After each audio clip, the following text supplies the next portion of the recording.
For 2 years, Europe has been plunged into the biggest war in 80 years, between the continent's two largest countries. On the 7th of October, Israel and the Gaza Strip went up in flames, and the whole Middle East is on the verge of exploding. In Africa, one government after another is falling, taken over by putschists backed by, among others, Russian proxies. And in South America, Venezuela is preparing to invade its much smaller neighbor. And all this is overshadowed by the vision of a major war in the Pacific, involving two most powerful states of this century, the United States of America and the People's Republic of China.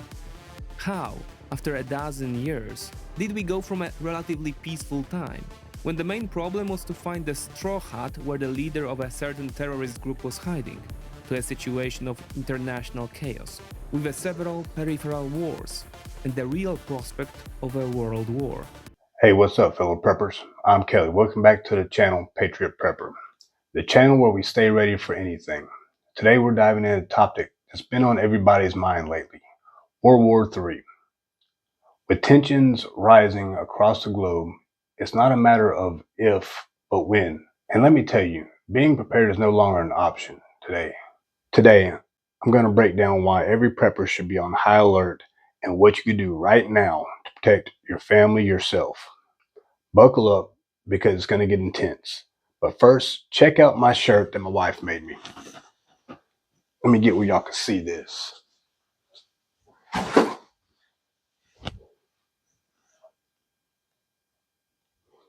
What y'all think about that? If y'all like it, go ahead and hit that like button.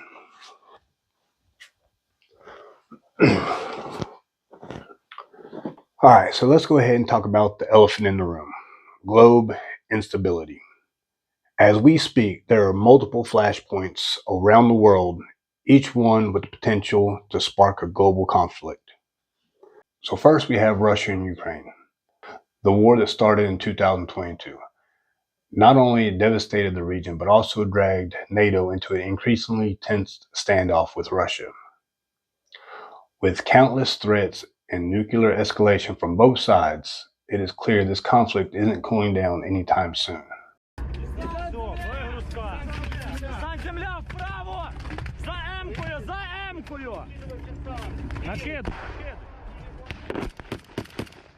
Давай!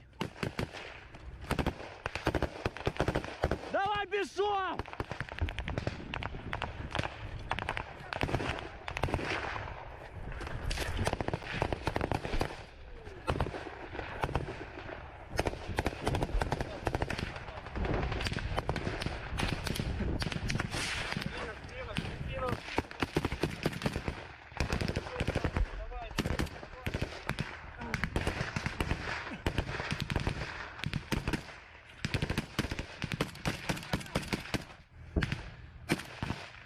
Then we have China and Taiwan. China has been flexing its military muscles with the growing Western support for Taiwan. A conflict in the South China Sea could quickly spiral into something much larger, especially with the U.S. committed to defending Taiwan.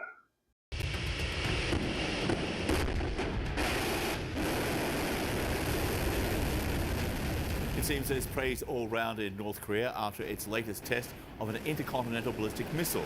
State media reports leader Kim Jong-un personally guided the launch of the Hwasong-18 intercontinental ballistic missile on Wednesday, which flew for 74 minutes before crashing down in the waters near Japan, the longest flight ever carried out by this ICBM. It was a solid fuel missile. It's been called the North's most powerful nuclear weapon, but it's unclear if it could actually deliver a nuclear payload.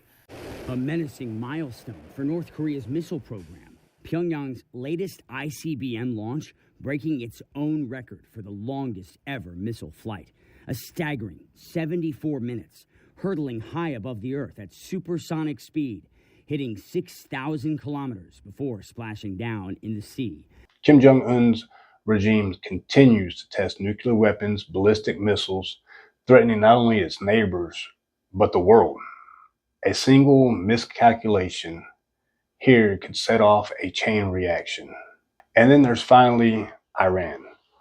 With rising tensions in the Middle East, especially with Israel, we can see a war break out that actually pulls both regional powers and global superpowers into this conflict. The stakes are high and we need to be prepared. As preppers, these conflicts are not just news stories. They're warning signs. And when the global instability reaches a tipping point, it's those of us who are ready and prepared that will survive. So why should we as preppers be more concerned about World War III maybe than the average person? Let me break it down for y'all. First, we have already seen how fragile our global supply chains are. Anybody remember the COVID-19 pandemic? I mean, that shows just how quickly the store shelves can get empty, how fast gas prices could go up, and how reliant we are on the system that is anything but secure. Now imagine how worse that could get in the event of a global war. In a World War III scenario, we'd be looking at something more catastrophic. Widespread blackouts, cyber attacks and infrastructure damage crippling power grids.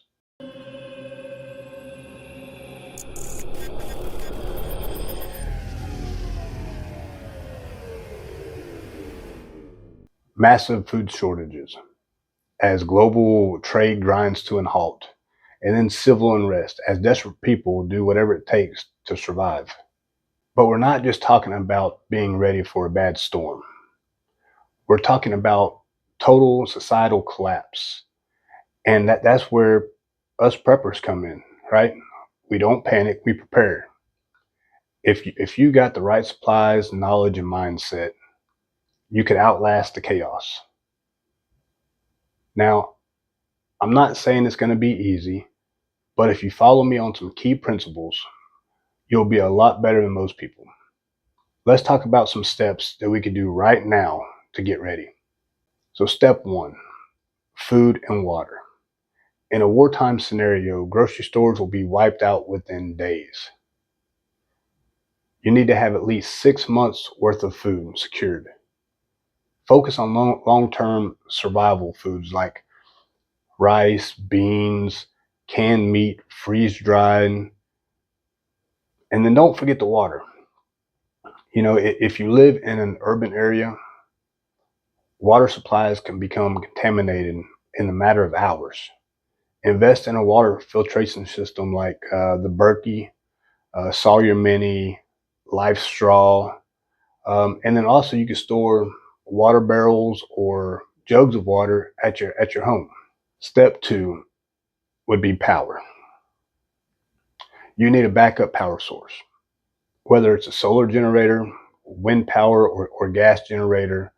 You can't rely on the grid in a global conflict. Keeping the lights on can make a difference between life or death. Remember, if relying on gas generators, gas don't typically last very long. Make sure you treat it to get a little bit more lifespan out of your gasoline, which could keep it good for up to a year, maybe even a little bit longer. Also make sure that you have plenty of oil for the generators, and change it out regularly. This also will help you prolong your life for your generator. Step three, I would say home defense. As people get desperate, crime rates will skyrocket. Make sure that your home is secure. Reinforce doors, maybe install security cameras, and have a defense plan in place. A shotgun or AR-15 can provide both deterrence and defense in a survival situation. Later this week, I'll be posting another video on guns that I think every prepper needs. So make sure y'all ring that bell icon so you know when that video drops. Just remember, it's not just about owning guns. You need to know how to use it effectively under pressure. Make regular trips to the range. Train your family so everyone knows how to operate and shoot guns safely.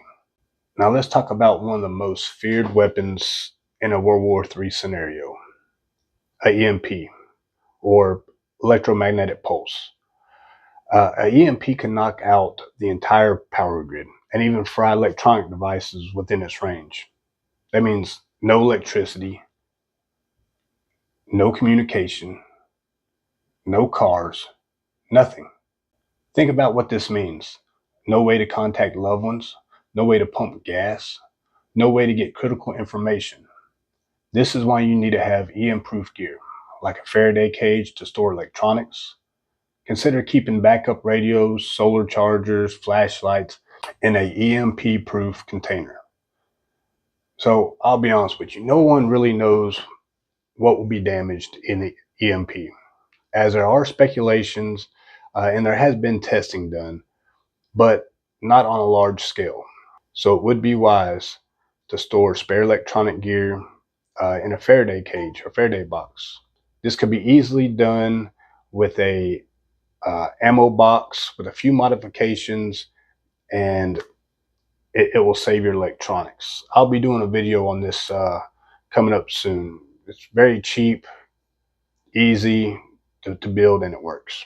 And then there's also the nuclear threat, right? Russia, China, North Korea, they all have nuclear capabilities.